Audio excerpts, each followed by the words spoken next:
But other than that, we have all these other people who are hearing the first vision story being related. And these are people who are not members of the church as well as members of the church. And I'll be giving a little appeal for this information at the end of my talk. Let's go to the next slide.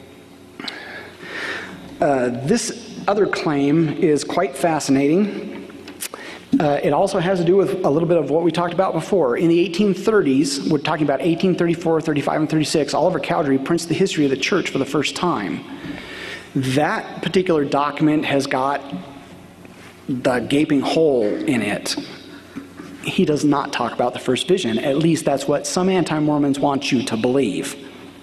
But if you look at the document very carefully, you can see what Oliver Cowdery does. He starts talking about the first vision narrative. He starts talking about the revivals. And then something happens. And this is what I want to point out with this slide. I'll just summarize what's on the slide.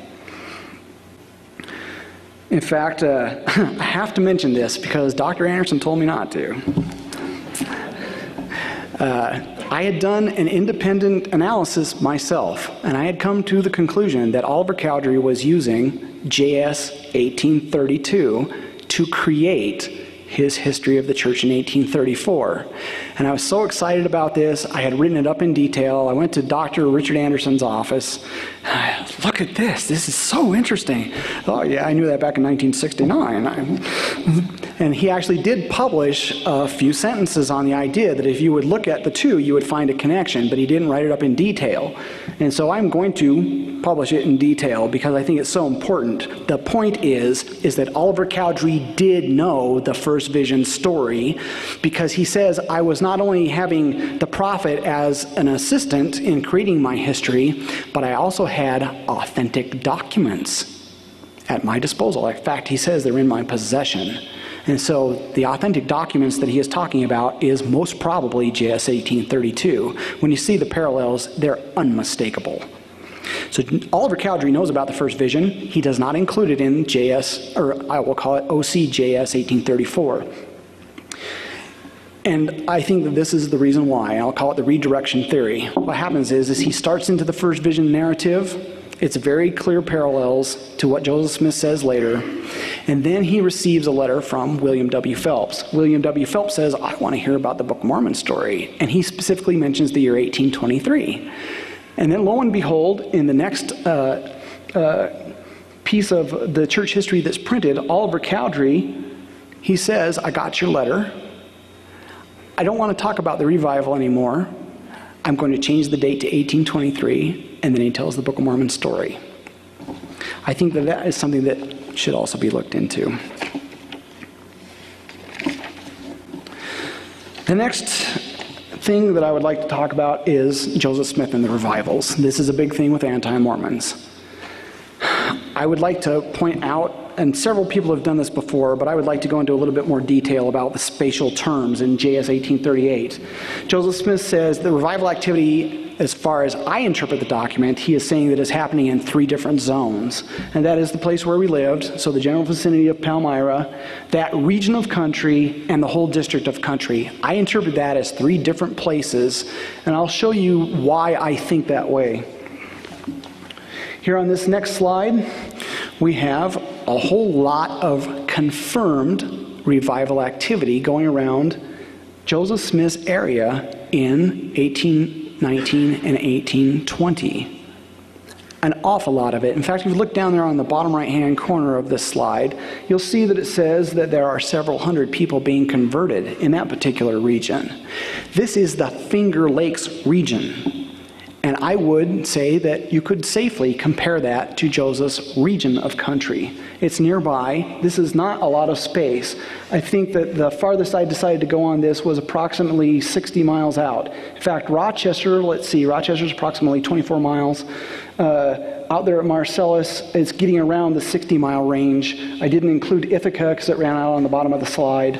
And I'm not done yet. I've got a whole bunch of other revivals that I have collected that I haven't put on there because I have not yet looked at the documents myself and confirmed them in my own mind. But safely, as preliminary information, this is revival activity going around the Smith cabin around this general time period.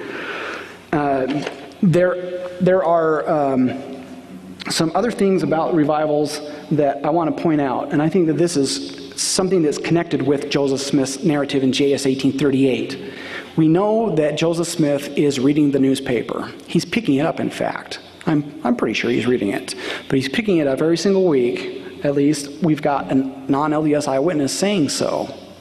This particular newspaper has a whole bunch of information in it during the year 1820 about revivals. Look at where it starts. It starts in June on the left-hand side. So we're starting around the summertime, but going to the end of the year, Joseph Smith's newspaper is telling him about 5 straight months worth of revival information. All 3 denominations mentioned by Joseph Smith in JS 1838 are being represented, and great multitudes are being converted. This is occurring in the 3rd zone. So that slide that I showed you before had to do with the zone number 2. Zone number 3 has got a whole lot more conversion activity going on. And so I would think that it would be a wise thing to consider that when Joseph Smith is talking in JS 1838 about all this revival and conversion activity, that some of it's possibly coming from his newspaper. It doesn't necessarily say that he is an eyewitness to all of the activity that he is describing. And so that's something that we should look into. The last one that I'd like to talk about today has to do with another argument that is used a lot by anti-Mormons that has to do with revival activity again. They try and use Lucy Mack Smith's autobiography against him by saying, look, Lucy Mack Smith says in her own autobiography that after Alvin Smith dies, there is a revival of religion in the area. I want you to see the comparisons on this chart very carefully. On the left-hand side, you'll see that this is the crossed out portion of the autobiography. But look at the match. What does that tell you about this revival activity? On the left-hand side, it says that there is a direct connection between the revival of religion in that neighborhood and Alvin Smith's death. And there's a whole big block of text that is marked out in that document. So she says that we had all this grief in our hearts. We went to this revival so that we could have relief for our overcharged grief or our overcharged feelings. We could not be comforted. We went there to this revival to be comforted.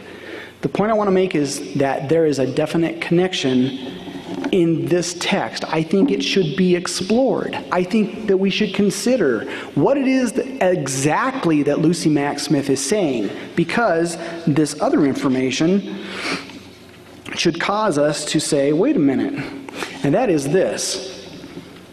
Lucy Mack Smith says, what?